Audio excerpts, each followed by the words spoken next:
Live from KPRC, this is Channel 2 News at 10. And right now at 10 o'clock, the ballots still rolling in and being counted in Harris County. This is video from the county's election headquarters inside NRG. A busy night across the Houston area, the state, and the country. We are scrolling local and state races at the bottom of your screen. We will continue to do so throughout the night. And we begin tonight with the top of the ticket in the race for the White House. Take a look. These are the latest national numbers here, and you can see them on your screen. Donald Trump with 51.2% compared to Joe Biden's 47.3%. The all-important electoral count as well. Let's take a look at this. Joe Biden with 118, Donald Trump with 114. As you can see, 270 needed to win. That's exactly right. Now, here's how Texans voted. Take a look. 51% for Donald Trump compared to 47% to Joe Biden. And now to the Texas U.S. Senate race.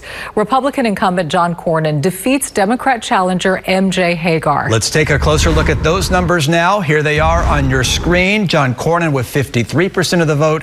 M.J. Hagar with 45% of the vote. Our Phil Archer is live in Austin tonight at the state GOP headquarters with reaction. Phil? Well, Senator Cornyn won't have to stay up late tonight. He has won a fourth term in the U.S. Senate, and he did it very early.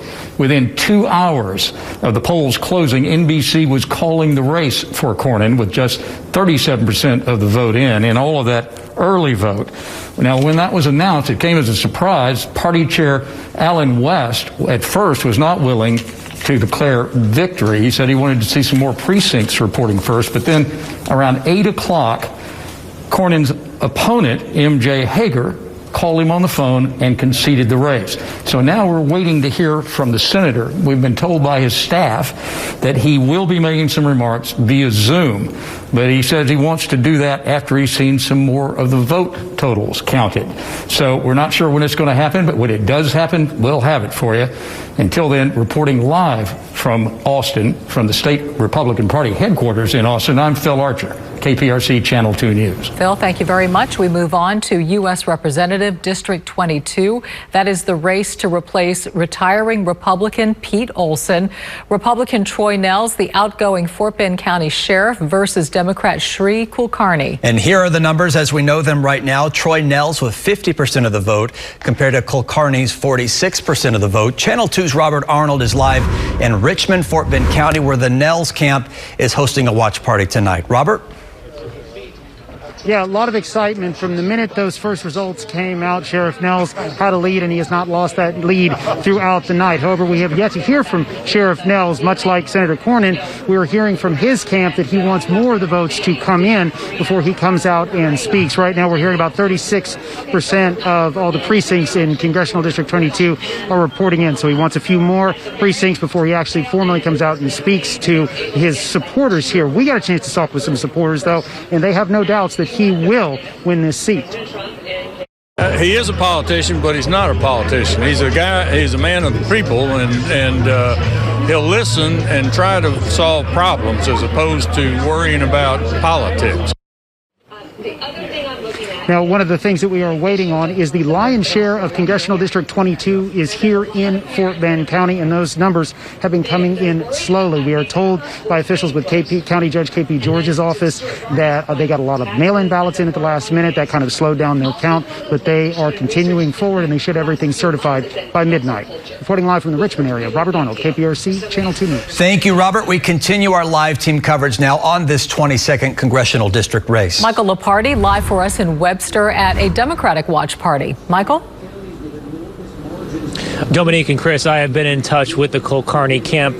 Behind me, just to set the scene, this is a Democratic watch party, even though we're not right in that district right now. But I just wanted to update you because I have been in touch with the Kulkarni camp. And as you heard Robert just mention, they too are waiting on those numbers out of Fort Bend County. I spoke with someone with that campaign. They believe that they can make up some of the ground. They are behind right now, at least with the numbers that we have so far. They believe once those numbers come in, they might be able to make up some of that ground, perhaps tie this or even take the lead. That is their hope at this point, but as you've heard us mention, right now we are waiting on those numbers to come in, and as soon as we do, we expect that we'll hear from the candidate then.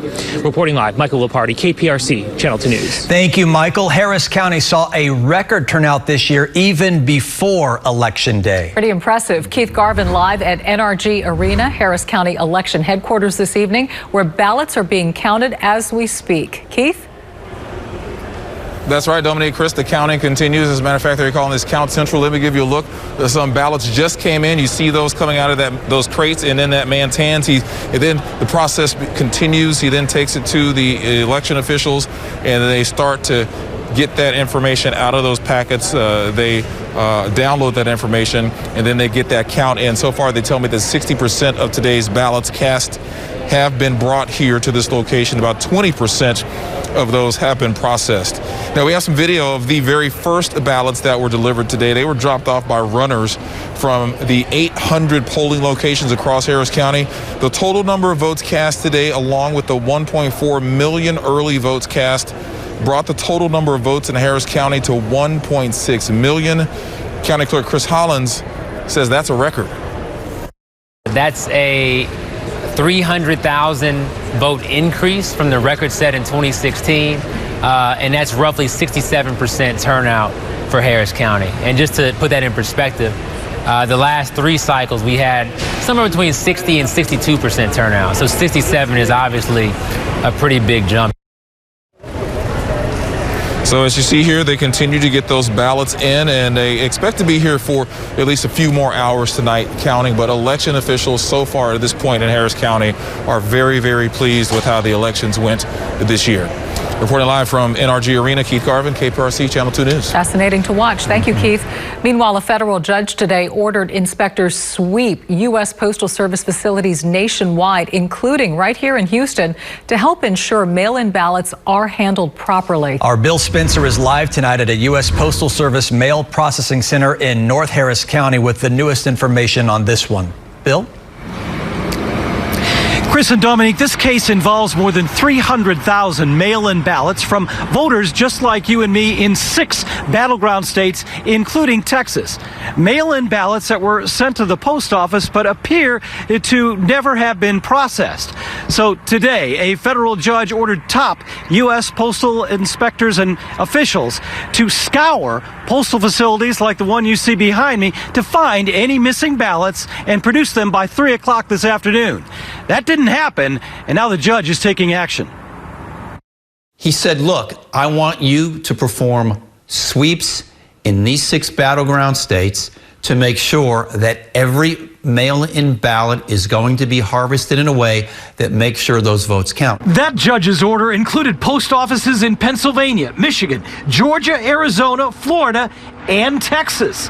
Areas with particularly sluggish delivery times. With hundreds of thousands of mail-in ballots now in jeopardy of not being counted, the judge has ordered postal officials to a special hearing tomorrow to face the consequences. Federal judges, the toughest kids in the schoolyard, have the right to hold the Postal Service in contempt. That doesn't mean going to your room without dinner. It means going to jail. It means being fined. It means being excoriated. It could potentially end very badly for the U.S. Postal Service, Bill.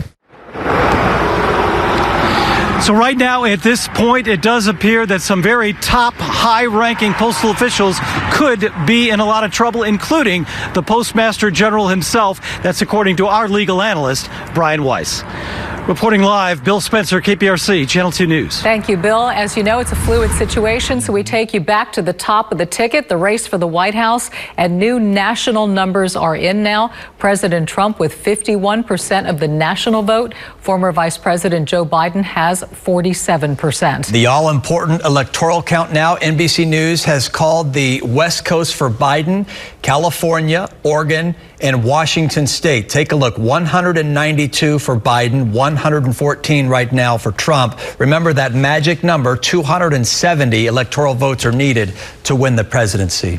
And stay with Channel 2 News as election results continue to trickle in. We also have results from every race in the Houston area right now on our website. website at click2houston.com. Frank? Yes, I'm Chief Meteorologist Frank Billingsley. Let me tell you, it's been just perfect, hasn't it? Nice mornings, nice afternoons. 78 today. We're going to see temperatures overnight down into the 50s, even some 40s. So fall fantastic continues for us. Not so true down to our south. I have the latest on Ada straight ahead. Dominique? All right, Frank, and there are 2 races to watch in Texas, a pair of congressional races in the national spotlight.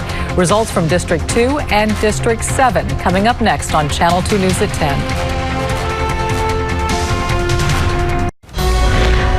Welcome back now to our continuing coverage of Decision 2020 on this election night. This is interesting. We're getting a look at what issues Texas voters cared most about. The number one issue is the coronavirus. This, according to AP's VoteCast, 38% of Texans say the pandemic was most on their minds when casting their ballot. And that's followed by the economy and jobs at 28%. Healthcare and racism rounded out the top 4 at 9% each. Now we want to get you to the race for U.S. Representative in District 7. Incumbent Democrat Lizzie Fletcher versus Republican challenger Wesley Hunt. And you can see the animation here as we're going to take a closer look at the results. They're coming in now. We have Lizzie Fletcher. She's been in the lead at around 51% for a while now. Republican Wesley Hunt at 47%. Roseanne Aragon live at Kirby Ice House now in the Memorial area with more. Roseanne? Yes, that's right. This is the only in-person watch party because of the pandemic here. This is Wesley Hunt, Republican candidate Wesley Hunt's watch party where supporters are anxiously awaiting final results. At this point in time, it's still too close to officially call the race one way or another. As it stands, the results so far show Fletcher in the lead.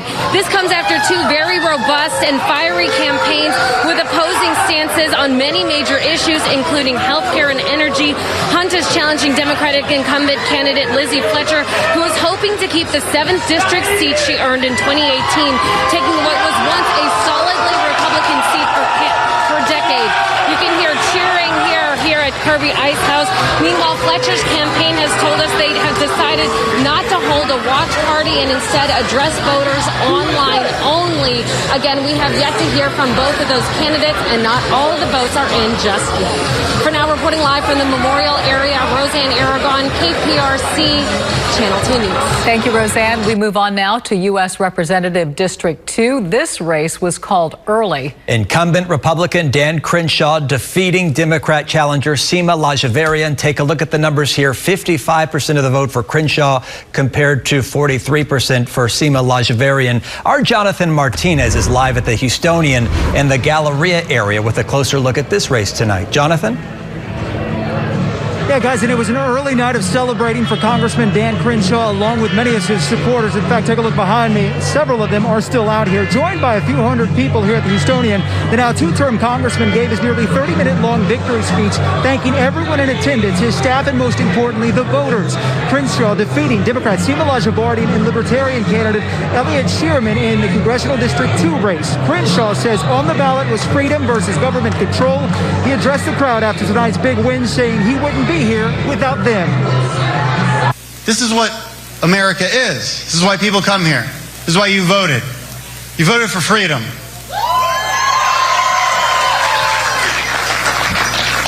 I am so proud to have shared this moment with you all. I can't tell you how thankful I am to have this amazing crowd.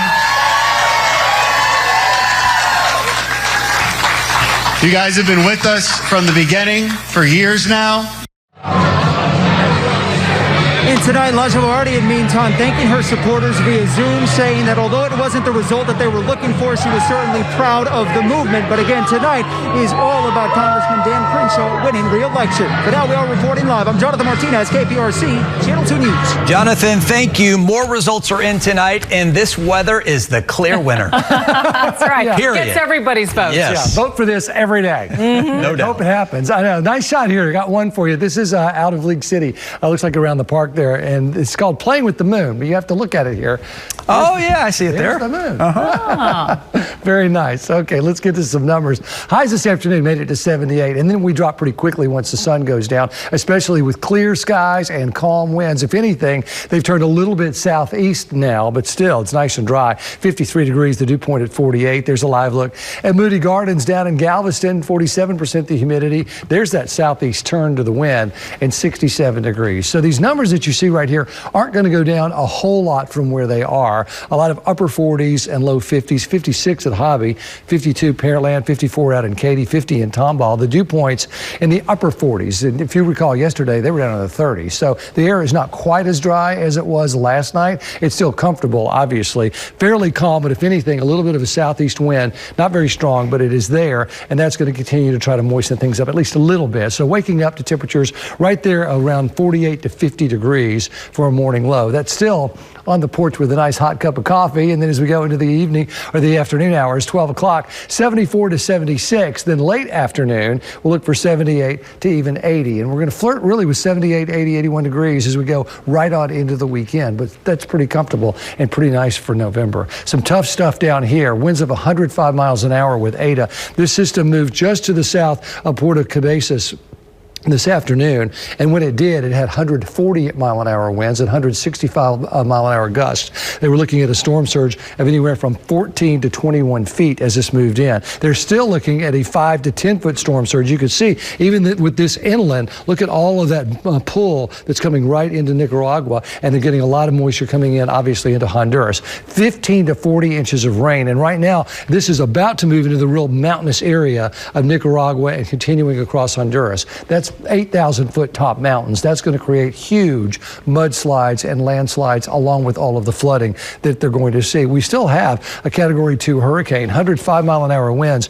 gusting to 125, moving west slowly at 6 miles an hour. That will take it across Honduras, cut up through Guatemala, and then up from Belize, and then it goes into the Caribbean and across Cuba. And if you just follow that with your eye, it wants to go to the Atlantic, but that's not necessarily the case. It looks like it will cut back across Florida and into the Gulf of Mexico by next Sunday. So here's the bigger picture on that. High pressure is giving us that easterly, southeasterly flow. Not terribly strong, but as you saw, it's there.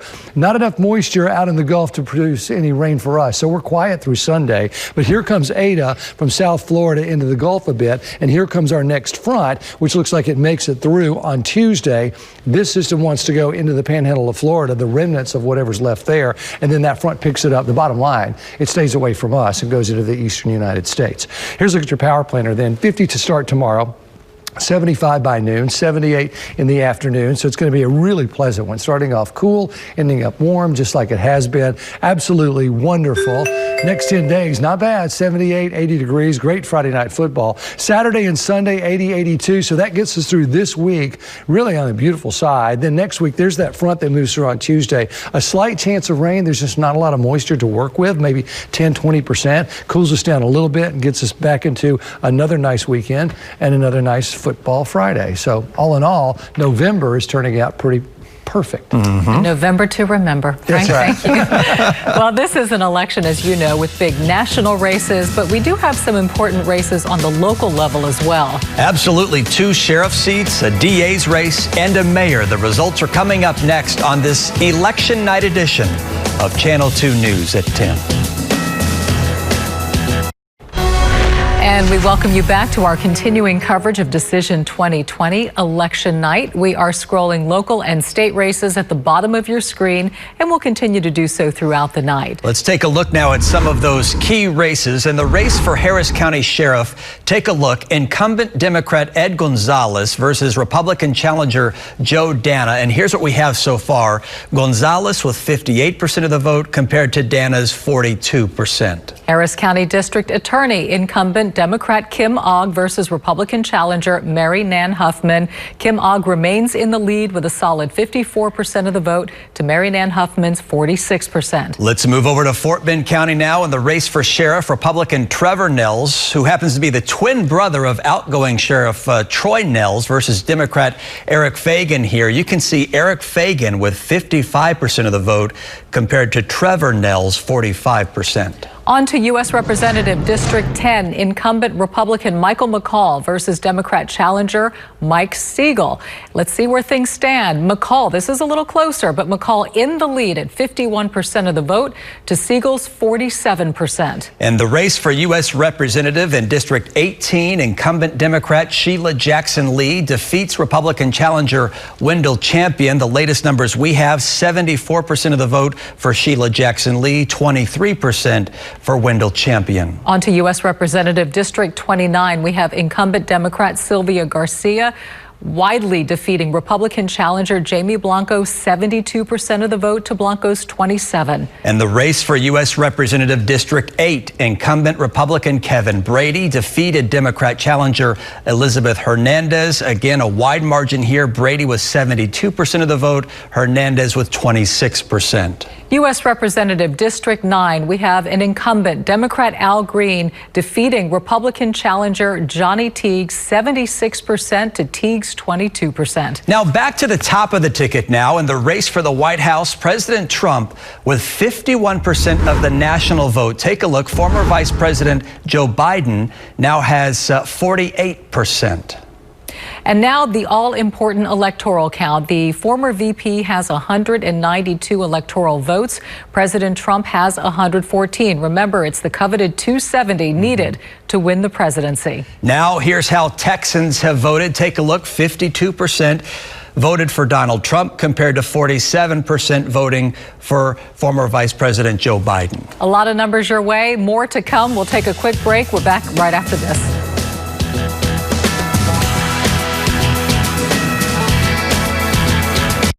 Now here's investigator Joel Eisenbaum with a story you'll see all new tomorrow night at 10. He died from an exceedingly rare parasite lurking in the water supply.